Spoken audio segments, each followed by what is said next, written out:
Today I'm going to have you do some more work out of the textbook on page 177. Let me focus this a little bit more.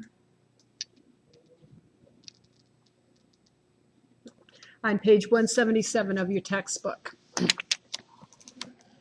The first 6 problems, 43 through 48, they're giving you the graph of f of x. So what I'd like you to do is copy the graph of f of x onto your homework paper or maybe your notebook. So you'll have 6 different graphs. And then on the same graph, I'd like you to sketch a graph of the derivative of f and label each one. So you'll label this one f of x, and then whatever you've sketched for f prime of x, label that f prime of x. So that's the first 6 problems. Number 49, I would like you to sketch a graph of just any function that has f prime of x positive in this interval, undefined in that interval, and less than 0 in this interval. Remember, this is the f prime of x, not f of x. So number 49. Number 51. This is another problem that has you'll have several different solutions, or there'll be several different answers or several different sketches for this.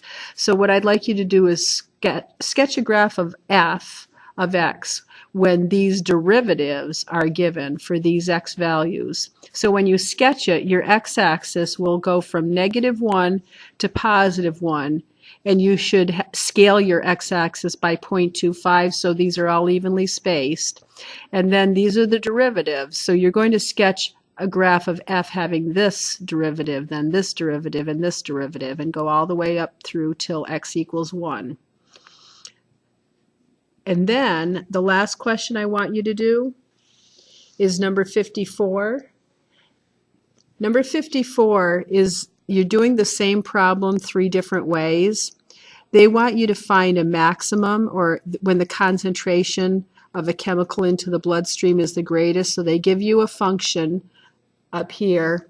Complete the table for these t values for this function, and then they want you to graph it. So put this on the graphing calculator and approximate the greatest concentration graphically.